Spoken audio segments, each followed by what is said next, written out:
Noel? Hot topic to. Divorce. Anyway, good evening, everyone.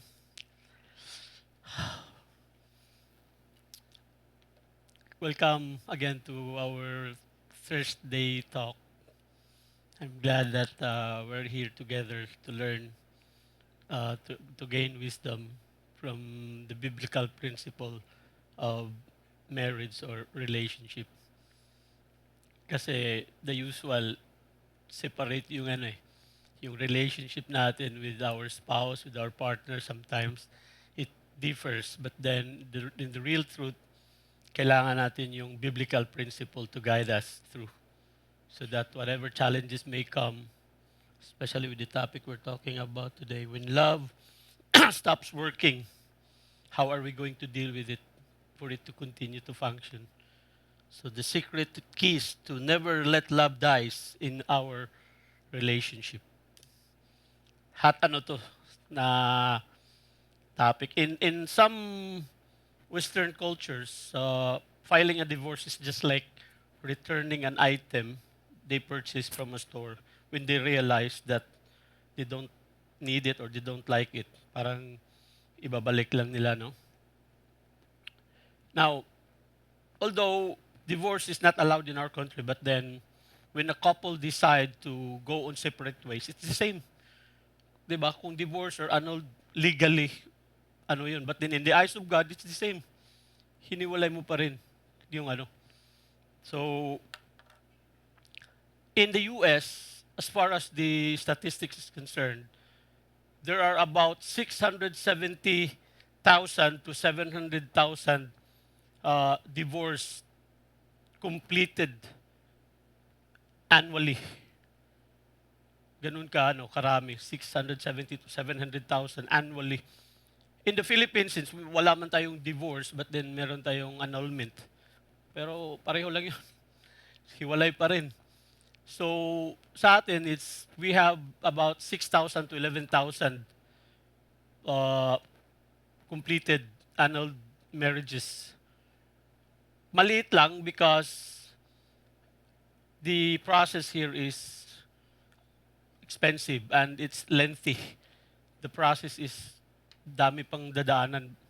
But then, we don't have the actual statistics of those separated couples. Then, that's what we are going to tackle today. How are we going to avoid it? Diba? Now, did you know that the shortest marriage happened na pagkatapos divorce na kagad took only 3 minutes after the wedding in Kuwait in 2019. Nadapa yung bride. Then the groom said, "Stupid." The bride turned back to the judge, asked for divorce, and the judge granted it right away. Separate. 3 minutes. Britney Spears and her husband in 2004 ended their marriage after 55 hours. As simple as that. Diba? So it's sad. It's very sad. When marriage is supposed to be a very sacred something, both of you should protect. Pinasok niyo yun eh. That's the, ano, that's the sad reality. There is another one pala. An actor. Pero ano to, parang matagal ng sobrang during the 1920s pa. His married Rudolph Valentino. Maybe you have heard that name na ginagamit sa kanta, but then Rudolph Valentino was an actor in the US during yung wala pang mga audio yung mga movies. So 1920s, get married. After 20 minutes, they got divorced. As simple as that. Noon pa yun. How much more today in modern days when people just talk about practicality. Ganun lang sila kasimple, practical lang, ganun. Pag hindi, if it won't work out, we have to go part ways. Di ba? So, nakakalungkot isipin. Now, introduction. Let me ask you something real. What happens when love seems to stop working? For those couples who are on a LDR, long distance relationship, and late phone calls stop. Ako yung misis ko nanood ngayon nasa Cebu. So, pag hindi ako, pag walang usapan in a day, talagang ano na yun. O ano bang ginagawa mo? Whole day ka bang nagtatrabaho? Whole day ka bang... So, hindi pwede kasi you have to feed the relationship. So, yun. When attention fades, when affection disappears, when your spouse no longer looks at you the way they used to be. Parang kanta lang din yan, Pastor Nick, no? The way it used to be. Familiar si Pastor Nick niyan. When you feel you're no longer wanted, di ba? It hurts. The feeling, it hurts. Kasi you thought na masakit. Parang kanta lang rin yan ni Rockwell. Do you know Rockwell? Who Rockwell is? Siya yung kumanta ng Knife. The famous song in the 90s. Knife cuts like a knife. How will I ever heal? I'm so deeply wounded. Knife. Because of that kind of feeling na on a relationship when there is something that lacks, something that you used to do, then biglang kahit naputo lang isang beses or siguro nakalimutan lang, you have to, you should be saying, I love you when you go out or you kiss your wife before leaving, tapos nagmamadali, kalimutan, o yun. It could start, pwedeng away na yun. Diba? So you feel rejected. You feel forgotten. Then you'll start asking, do you still love me? Sa simpleng ganun lang, pag any of those na the usual thing you do, baka hindi na ako mahal nito. You'll start asking that question. Sometimes, the deeper question is, am I still worth of loving? Wow. This is where many relationships begin to collapse. Okay? You'll start to feel small. You'll start to doubt yourself because you are so much dependent on those. But then, that's not how a relationship should function. As we go deeper. Because when people depend completely on another person, you make them feel valuable. Rejection becomes devastating. Now, there is something even deeper happening. Okay? Many relationships built on conditional love. Ito. Relationships that are built on conditional love, meaning there's always a reason behind for loving. I love you because I love you when it's convenient. Love you because you're beautiful or you're wealthy. I love you if I will continue to love you as long as may pera, as long as may the beauty with maganda ka palagi, but then it fades. So when love comes with conditions, it becomes a contract. It's no longer a commitment. Diba? Today, nakakatawa isipin, people do have their parang criteria of who they're going to have relationship with. Sabi nga last week ni Boss Kay, the man who is ready to be in a relationship should be a man who is in the presence of God. Man who is responsible, who works, who knows how to cultivate, someone who protects, and someone who has the Word of God, knows the Word of God. Yun yung ideal uh, criteria as far as the biblical principle is concerned. But unfortunately, ngayon, minsan may ano ang mga consideration is somebody who has a pleasing personality. No? With an excellent character. And somebody who comes from a very good family background.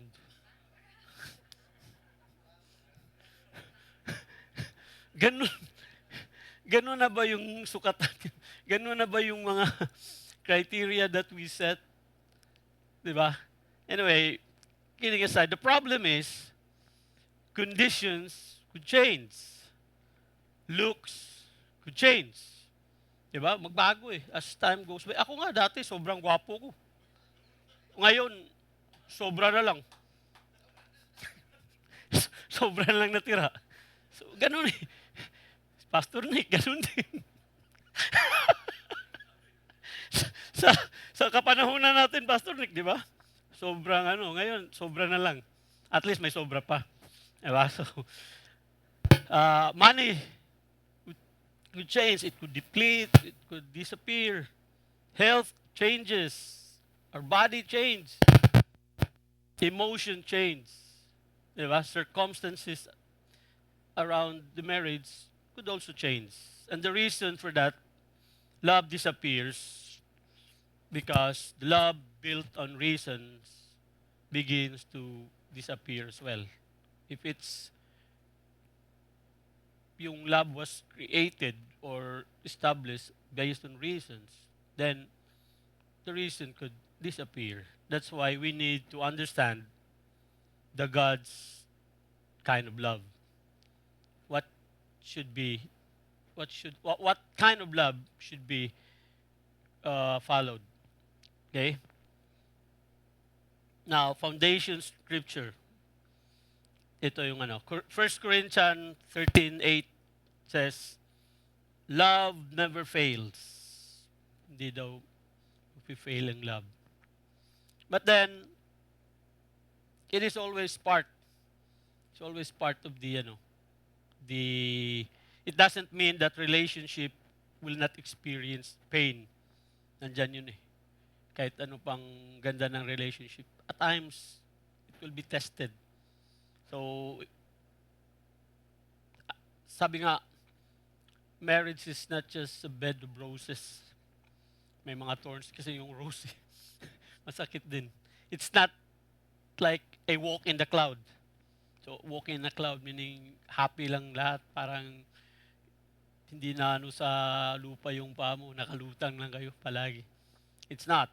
Diba? It does not mean that people don't disappoint us. But it means God's kind of love is not controlled by changing circumstances. Because God's love is steadfast. It's constant, permanent. It means that humanity's feelings may change, but the biblical love is deeper than feelings. It is a decision. It's a commitment. And it's a character. So when you value the vow you both made in the eyes of God, whenever there are challenges, you will always be reminded of your vow. And then, once you put value on that, you will always choose for your relationship to win. Parang yun yung maging yung guide mo yung you promise before God to stick together through thick and thin. So, ganon. The big idea is, love cannot survive if it depends only on conditions. If love depends on beauty, beauty fades. Sinabi ko kanina, and it will change. If love depends only on money, money can and may disappear. If love depends on feelings alone, feelings will fluctuate. But if love becomes a decision and it is rooted in God, it can survive the test of time on different seasons that feelings alone cannot carry. So, iba yung ano, if we always anchor our relationship towards God's principle or the biblical principle, it will stand on the test of time. Point number 1. Rejection cannot define you when you knew who you are. Ito yun. One of the reason rejection hurts so badly is because we often connect acceptance with value. So, ano yun? When someone chooses us, we feel valuable. When someone rejects us, we feel worthless. Because most, or at times, we tend to be like that. Parang yung value ko, parang based on somebody else's validation. It should not be the case. Because in the eyes of God, you are valued. Diba? So, that is dangerous because your value cannot depend on another person's decision. It hurts deeply because psychologically, ano po yun eh, rejection would confuse your mind, yung acceptance with your personal worth. So parang your brain would treat the event as a threat to your very existence, to your identity. So whenever na-reject ka, you feel like that. Parang subconsciously, your mind starts working na parang ano ko dito. I'm worthless. I'm like this kasi ganun. So kung ganun yung ano, it would lower down your the way you look at yourself. Parang pinababa mo yung sarili mo minsan because you always depend on validation. So if ganun yung relationship, you always have to depend on the validation of your partner. That would be very unhealthy for you, and so was to the other party. Diba? Scripture. So, John 2, 24 to 25. But Jesus would not entrust himself to them, for he knew all people. He did not need any testimony about mankind, for he knew what was in its person. So during that time, Jesus performs miracle in Jerusalem. People would praise him. People would uh, believe in him. Some are just praising him because of the power he has shown. But Jesus knows that not everyone who are present, not everyone who were there, really believes in him and trusts him.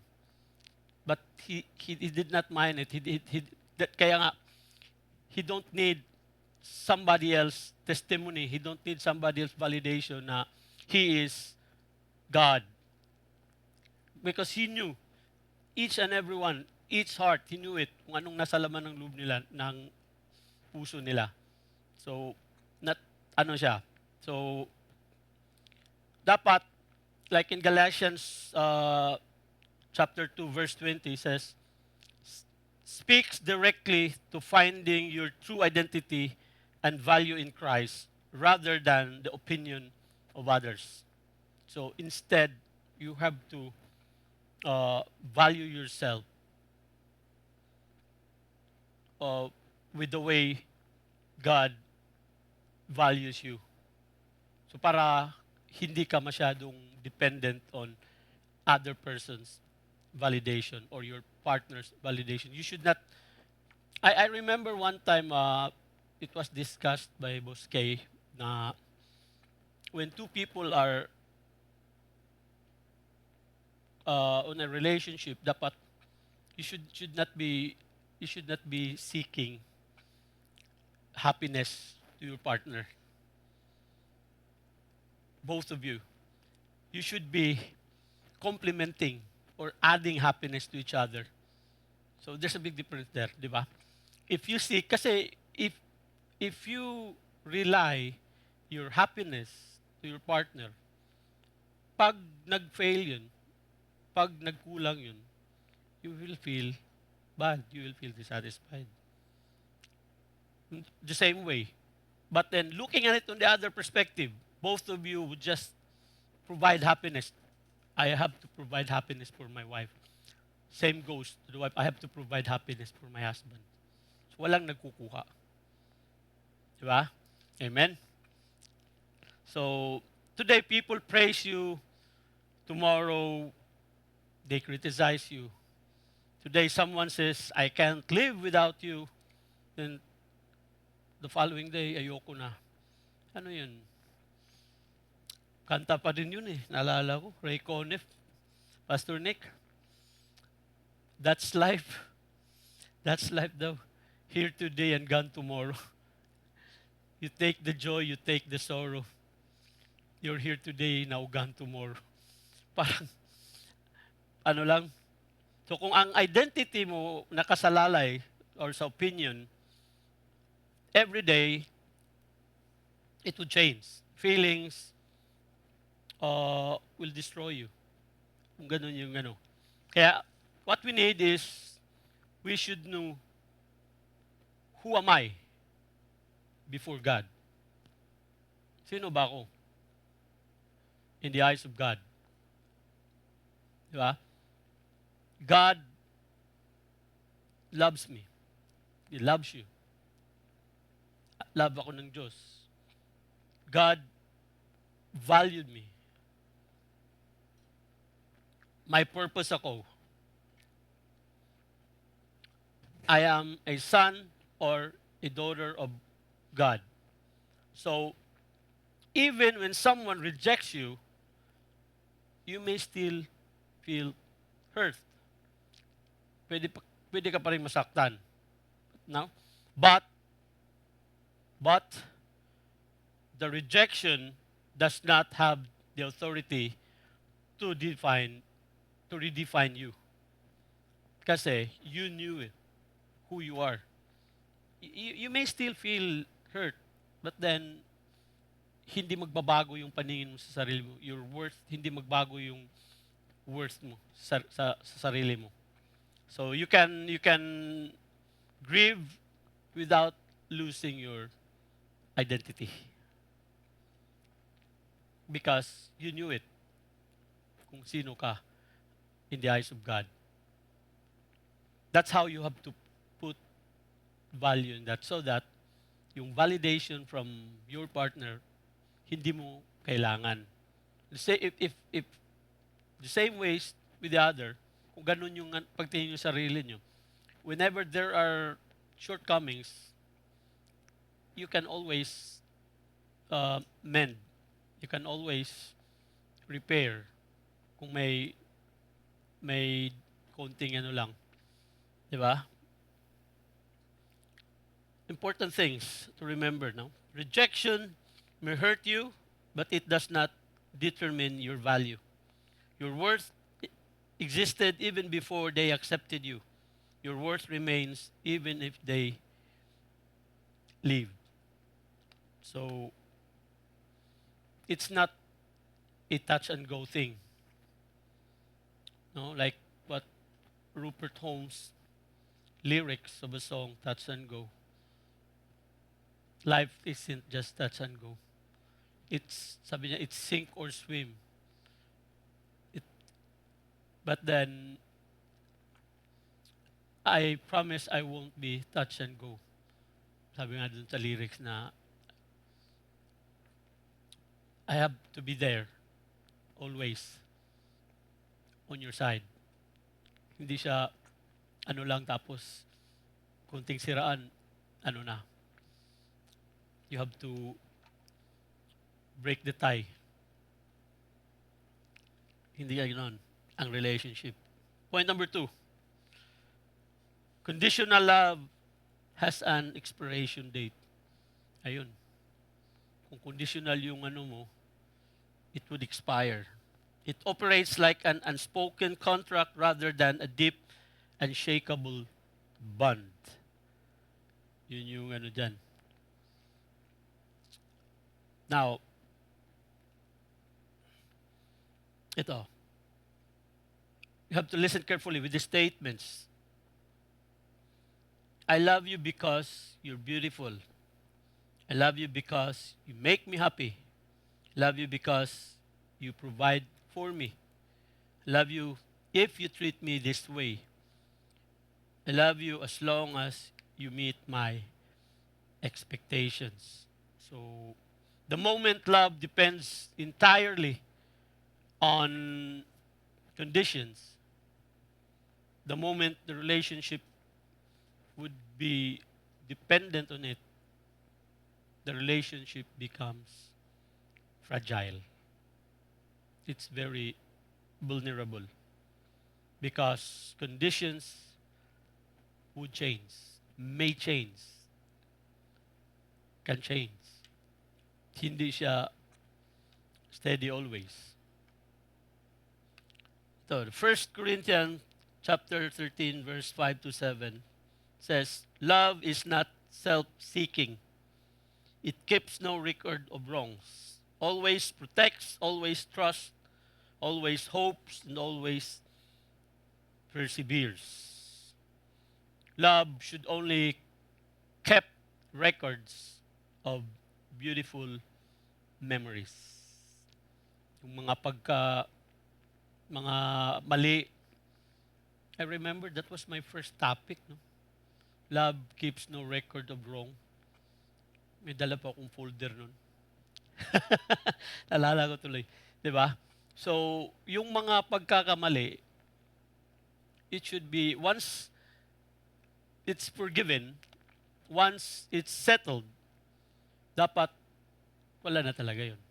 It should not keep the record. Wala na yung ano, hindi na yung babalik because when God would forgive you, He chooses not to remember what you did. Of course, hindi mo wala. Kung tayo may computer, lalo na dun siguro sa langit, super ano yung record dun. But God chooses not to remember it. So do we in our relationship. Diba? Because biblical love is not primarily about what am I getting or what's in it for me. The usual sa mga palaging pag may offer, what's in it for me? So same, ganon. Instead, it asks, how can I faithfully love? So, ang pattern kasi ng karamihang relationship this time is ganito eh. May reasons. It creates expectations. May reason. And expectation creates disappointment. Disappointment creates resentment. Resentment creates distance. And distance creates division. Now, if that division would not be repaired, then eventually it would lead to divorce or hiwalayan. So, it can eventually lead to that.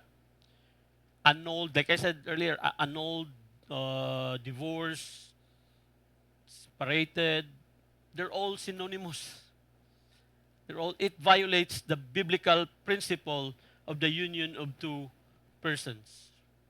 Diba? In Matthew 19:16 says that what God has joined together, let no man separate. So, yun pa lang. Kaya minsan sabihin, ay, buti wala pang divorce dito sa Pilipinas. Pareho lang yun. dapat walang ano eh. But then anyway, people has always a thousand of reasons to do so. But then, us as Christians, as much as possible, we have to keep that uh, order that what God has rejoined, let no man separates. Ah, so, for example, like I said, I married you because you always made me happy. But what happens kapag dumaan siya ng difficult season? What happens kapag na-depressed? What happens kapag may financial challenges? What happens kapag hindi na siya naging romantic tulad nung dati? Minsan kasi, sa tagalan ng relationship, sometimes you felt that your partner is no longer as romantic as he is before. But then, dami kasing gawain, dami kasing circumstances around it. Like, especially for those in business, not every day is, smooth sailing. So, at times, there are stresses in the offices or at work, di ba? At times, may ganun. Then, your partner sometimes, parang hindi na siya naging ganun eh. Parang iba na yung ano. But then, wala lang pala. So, what it needs, just an open communication. Kasi kapag happiness lang ang foundation, mahina ang foundation. Kung happiness lang yung pag ganun. Because, not every day is happy day. Di ba? Sabi nga, life is hard. But then, if you realize, even the relationship is hard, but then if you realize that ganun talaga yung it will no longer be hard. But then, making an accounting of it, you would realize that not every day, of course, not every minute is happy day, you're happy. But if you make an accounting of it, you will understand that the biggest part of time, mas malaki pa rin yung happiness kaysa yung moments of sadness together. If you work on it together. Sabi nga, the sail may not be uh, it may not be smooth sailing in a relationship. Ito yung palaging ng namin ng asawa ko. Our relationship is not always soft sailing. Sometimes it sails on rough seas. Sometimes you will be directed to uncharted destination. But then along the way, as long as you both paddle the same direction, you both be able to survive. I was able to survive my marriage 35 years already. But then, yun nga, every day is still a learning process. That's the reason why I accepted this. Like I said earlier, before, na for me, those who attended here are mostly young couples. On this side are about to get married. Sino ngayong magpo-propose na? Wala dito ngayon. So, I hope you will learn from this. The same way we are learning still for this. For us to be able to, because quite honestly, I admitted it before ni boss na I survived that marriage. Pwedeng sabihin na nakachamba. Because we pray, I pray, but then it's not really been in a biblical principle the way we. So still, I'm very thankful for God about it. I was able to raise my kids well. I was able to sustain our marriage on a still very close relationship. Then I'm just starting to nakakayaman, but then I'm just starting to read the Word, the Bible. Dati, simba lang, ganun. Nakikinig, I know some parables, but then, wala talaga ikaw yung mismo yung Now that we will be guided by the principle of the Bible in our relationship, be it in business, mas maganda yung takbo ng natin. Okay? Parang din pala, yung I remember that parable of the wise builder and the foolish. Diba? The other one made his house in the sand. The other one anchored it on a rock, solid rock, so that when the storm come, that house built on sand washed away. But the one who is anchored on solid rock stands still. Jesus is the rock. Same as with our relationship. So, ito yung pinag-usapan natin, foundation. If the foundation is conditional, it may weaken. But then if the foundation is built or rooted in God, whatever storm that comes to your life, you would be able to surpass it. Because God will not get you out of the storm or take away the storm in your life. Rather, He would let you pass through it. Like I said, it's the only way to withstand the storm is through it. As long as God is with you, like I said, that foundation would always remain intact. Okay? Important things to remember. If your only reason for loving someone disappears, what happens to your love? Marriage needs something deeper than changing benefits. Diba? So, hindi lang because of benefits. The reason for loving someone should always be anchored to God. Point number 3. God's love is the model for covenant love. His divine love serves as the exact blueprint for human covenants, such as the marriage and church worshipers. No? Sabi nga, it is the model of the kind of love. Yung Christ's love is the model because God's love is the ultimate model because it is unconditional. It is sacrificial and unbreakable. In the Bible, it is often described as Hesed. Tama ba, Pastor Nick? Do I pronounce it well? Hesed. Hesed. Hesed, meaning steadfast, loyal. It's devotion. So it persists even when the other party fails. Yun daw yung So, how did God love us?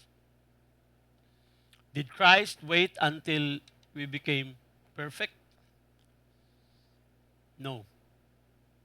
Did God or did He wait until we deserve Him? Hindi. When Christ offered His self, we are sinful man. That's why He wants to cleanse us. Diba? So, God loves first. Nag-uuna yung love ni God before yung, anything else. So, ito. Romans 5:8, but God's love demonstrates His own love for us. In this, while we are sinners, Christ died for us. So, another verse is John 3:16. I think this is the most popular verse in the Bible. For God so loved the world that he gave his one and only Son, so that whoever believes in him shall not perish but have an eternal life. So notice that what love does, love gives. Yun yung ginagawa ng pag-ibig. So hindi yung kantang na give love on Christmas Day. Dapat give love every day. It is true, no? Like, people tend to be kinder during Christmas. Totoo naman yun eh. Di ba? But then, try to imagine if people give love, people tend to be kinder every day. Imagine what kind of world we live. Di ba?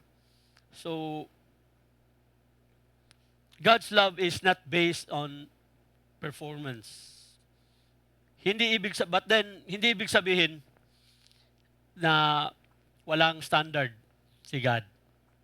Doesn't mean na walang Hindi ibig sabihin na lahat ng ginagawa natin is okay lang yan kasi unconditional love.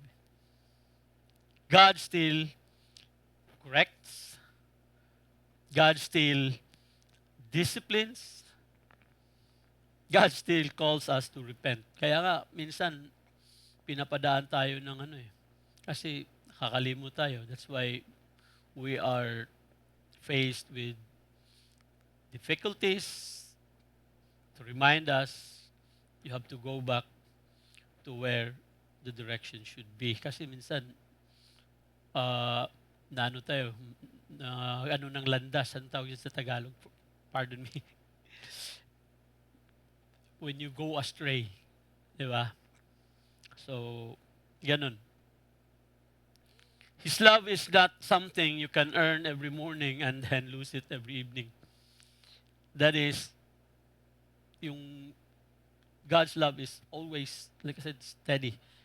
And that should be the model we need in every relationship, in marriage.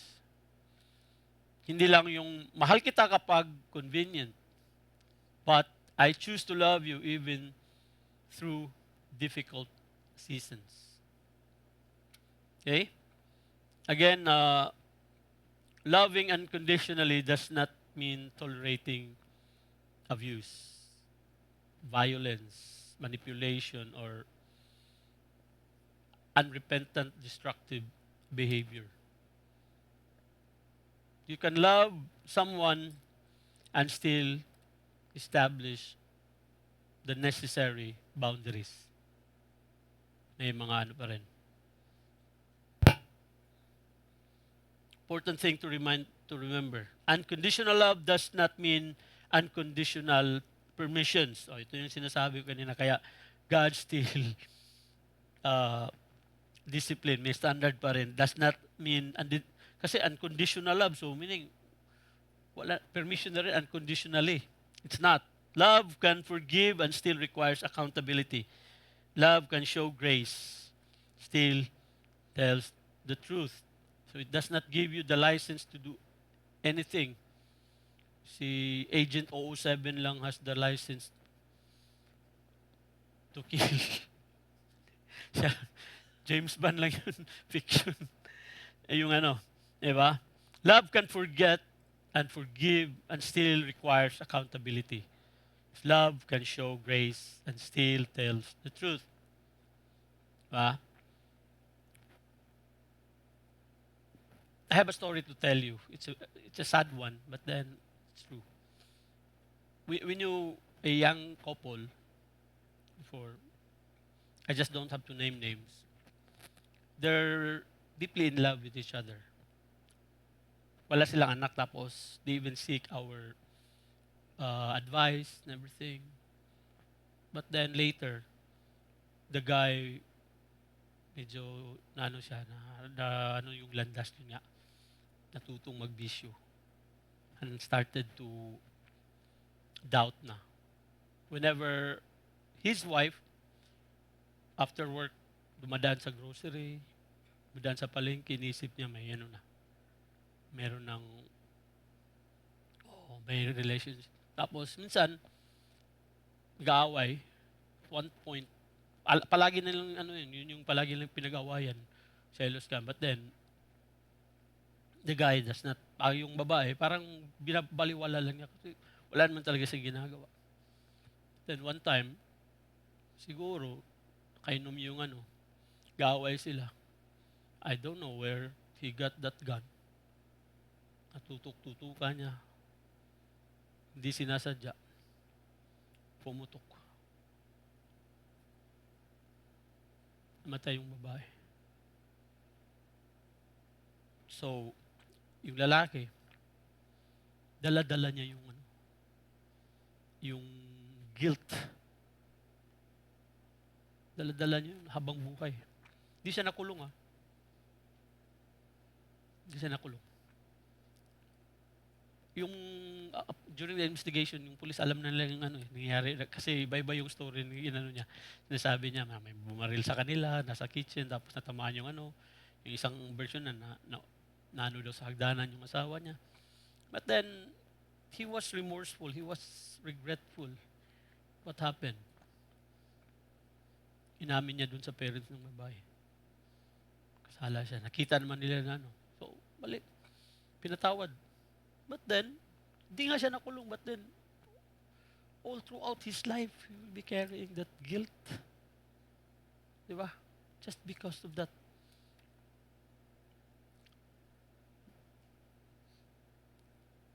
Kulang sa lang siguro. Guidance. It's sad. It's very sad.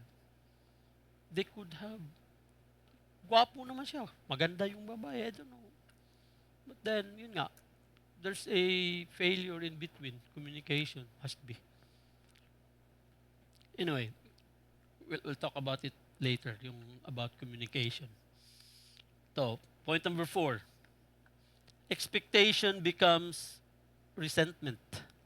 Expectations themselves are not always wrong. Diba? Sa marriage, meron naman talagang may mga expectations talaga eh. It's natural for marriage to have a healthy expectations. Marriage, it requires faithfulness. You have to expect faithfulness.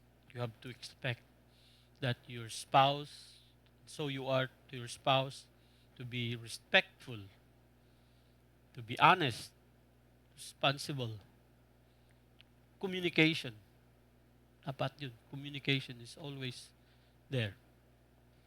But problems begin when expectations are hidden, unrealistic, or selfish.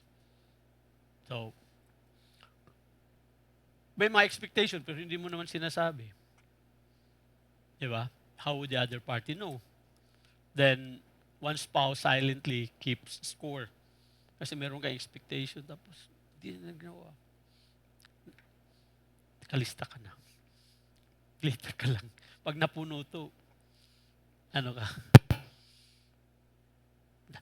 In James 1, chapter 19, everyone should be quick to listen, slow to speak, and slow to become angry. Healthy relationships communicate before disappointments become resentment.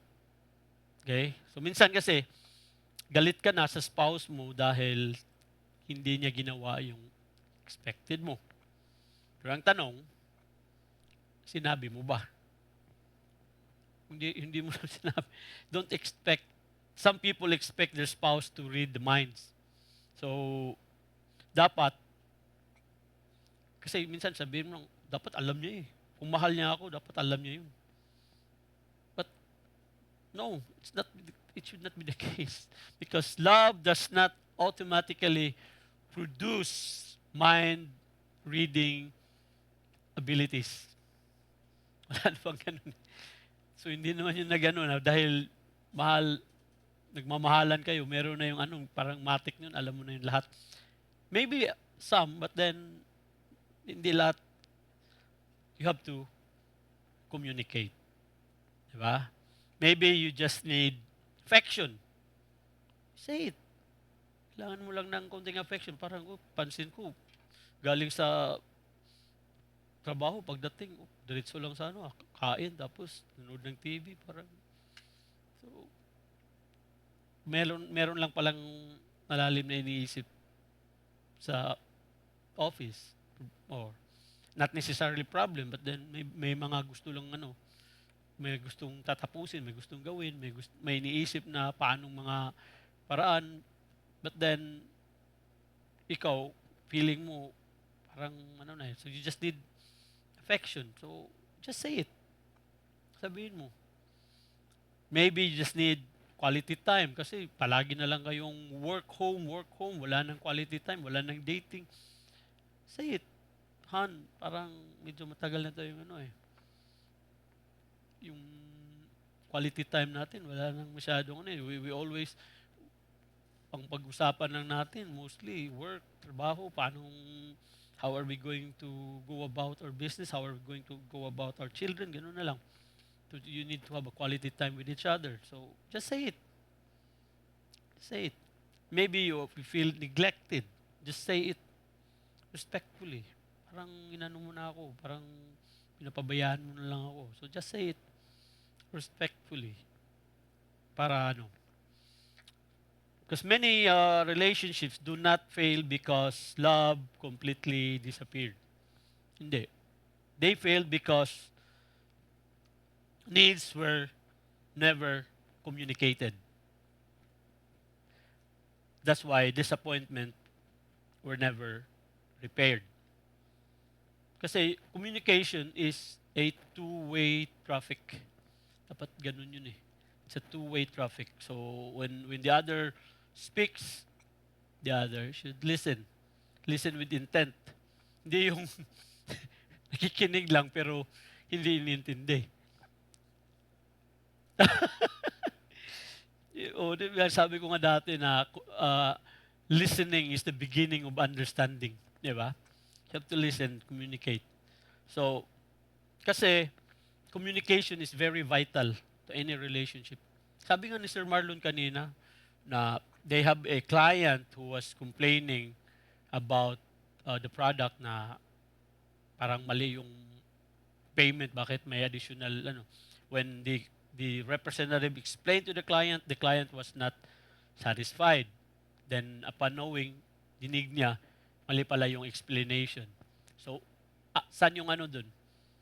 Sabi nga ni Sir Marlon, sino yung at fault? Sila, the management. Kasi they failed to communicate properly to the rep na dapat ganun nasabi. Kaya ano yung client. But then, since the communication channel is there, inayos nila, the client understood na ganun pa, okay. So yun lang, proper communication. Even, did you know that in 1960s, Russia and US was almost in the brink of nuclear war. 1962. The Cuban, I don't know, just some a piece of information, history. 1962, Russia and US almost in the brink of nuclear disaster na talaga. War. The 13-day Cuban crisis. Cuban War. So, that 13-day was very crucial. Every day, the United States is mobilizing their assets towards Cuba. Then Cuba is a strong ally of Russia, USSR. Tapos, nandun yung nuclear arsenals nila. Cuba is very near to the US. On the other part, US, they have their nuclear arsenals in Italy and in Turkey. Ready na yun.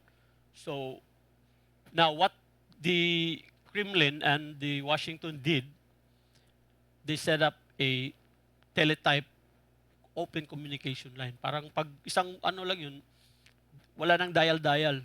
Kasi, crucial eh. Parang nag-build up na ng ano eh. Nag-build up na ng isang ano lang pagkakamali. Now, a day before that, na settled, isang US pipeline was shut down over Cuba. Parang isang pindot na lang. So, I think it was the Russian Prime Minister was Nikita Khrushchev. And it was the time of JFK in the US, kay John F. Kennedy. It's almost in the brink of war. Ano lang, a day before that, kasabi na US, wala na to, ano na to. I don't know who dialed first, but then since the staff of Kremlin and the Washington, meron silang open communication line. In October, I don't know, basta October 1962. On that day, a day after that happened, someone took the telephone and they speak. The war, they decided to end that confrontation. Russia pulled out their nuclear arsenals in Cuba. The uh, same way U.S. also pulled out their assets going back to United States. So if it happens, kung hindi lang that communication, that single communication line, yung ano, the world threads on a very thin line to a disaster. Minsan, sa marriage, ganun lang din. Just a thin line that could have saved that marriage. But then that line was not open. Kaya minsan may mga hiwalayan. If that communication line had been open 24/7, pwede pa siguro. Some marriages could be salvaged. Ganun lang. Diba? Important thing to remember. No? Unspoken expectations eventually become silent accusations. So talk before resentment builds the wall.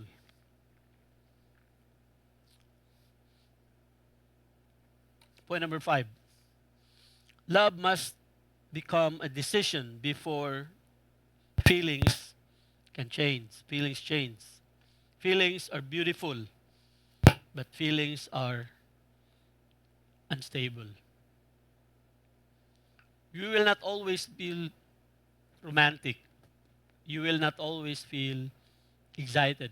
Not every day. There will be seasons of stress. Sometimes because may mga bata na, there are children, stress from the bills coming in, especially if the funds are not that sufficient. Si Bill kasi, even if you invite it or not, darating talaga yan, kasama si Judith. Always, they always go hand in hand, no? Even uninvited, they will come. Di ba? So, sometimes may illness, sometimes stresses at work, fatigue, conflict, may change yun. So, it's not every day. Like I said, it's not every day that the sail is on smooth sailing waters. So, sabi nga ni MLTR, alam ni Kuya, di ba? I won't forget the way you're kissing. Feeling so strong while it lasted for so long. Kung feelings lang, may last, but not that very long. It may change. Di ba? If marriage survives only while the feelings are strong, eventually, the covenant becomes vulnerable. So, hindi pwedeng ano lang. So, how you should fortify the marriage? One, commitment over emotion. Agape love. It's a choice of will and not just feelings. It's the emotions. It's a will. Second is unconditional covenant. A binding promise to God, not a contract based on performance. And number 3, Die to self. Practice daily selflessness. Put your spouse interest or need before your own personal desires. Diba?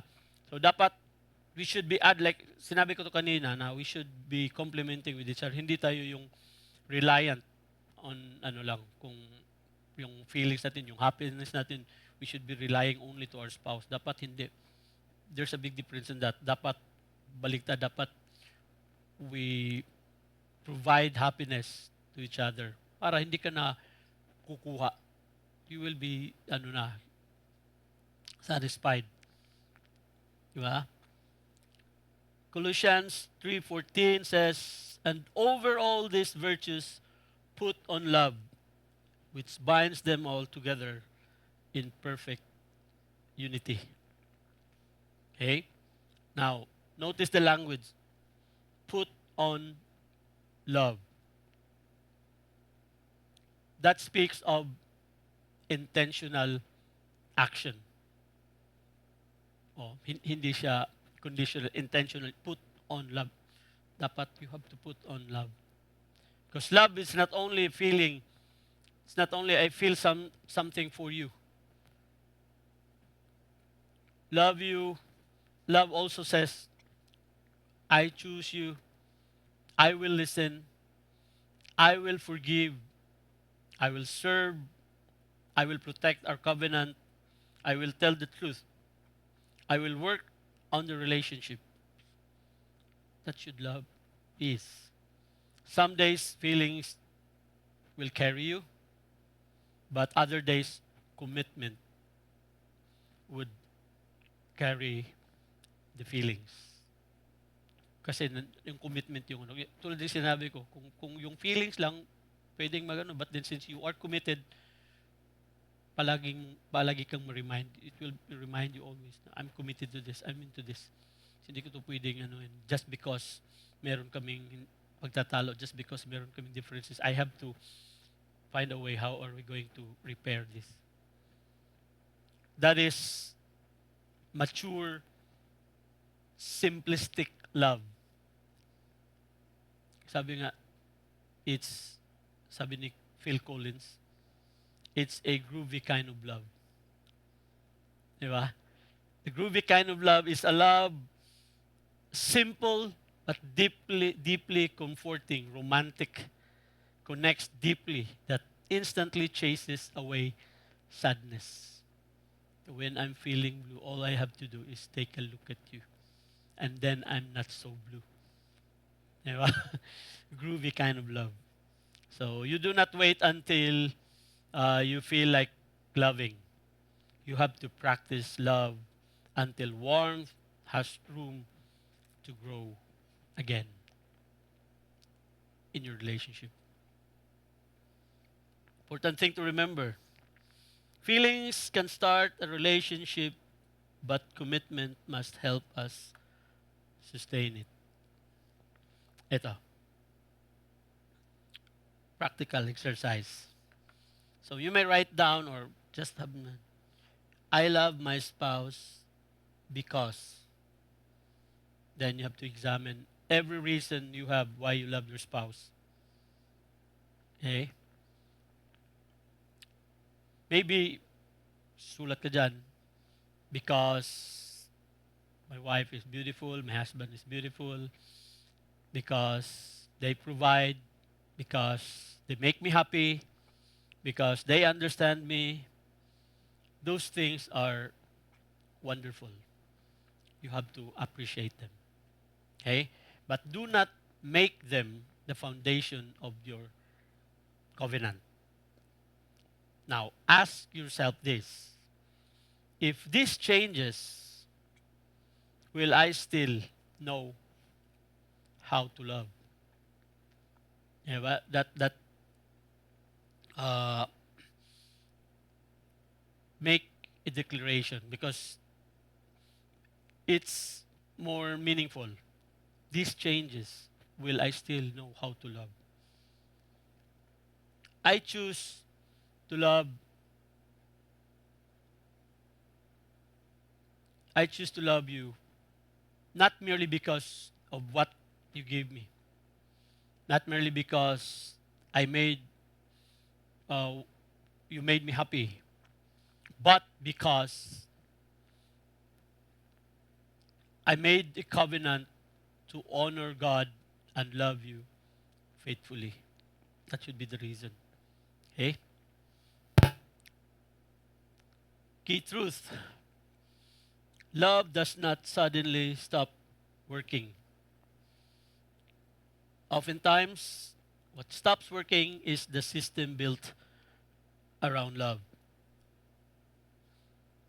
Communication stopped, honoring has stopped, forgiveness stopped, service stopped, commitment weakened, expectations became unreasonable, identify identity became dependent on another person. So then people conclude we fell out of love dahil doon. But sometimes love did not just disappear. It's just being I mean it's just love was stopped being practiced. Hindi na lang pinapractice masyado. Kaya you always get disappointed whenever you feel any of this. You stop honoring. So instead ask, am I still practicing love? Am I communicating? Am I forgiving? Am I honoring? Am I serving my wife, my husband? Am I protecting the covenant? Am I dealing with resentment? Or am I allowing God to heal me? Marriage cannot survive forever on emotion alone. Love must eventually become a character. So,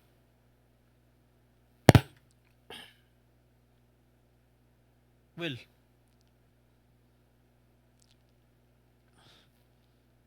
to. Ay, di, to. May closing challenge ako, sabihin, no? You have to stop, you have stop building your identity on human approval. Stop making your spouse responsible for your entire happiness. Learn God's kind of love. Ito yung final challenge. A love that gives, a love that perseveres, a love that tells the truth, a love that forgives, a love that creates healthy boundaries, a love that chooses covenant even when the feelings are tested, when there are challenges. Because at the end, love never fails. The big idea here is true love has a foundation deeper than reasons.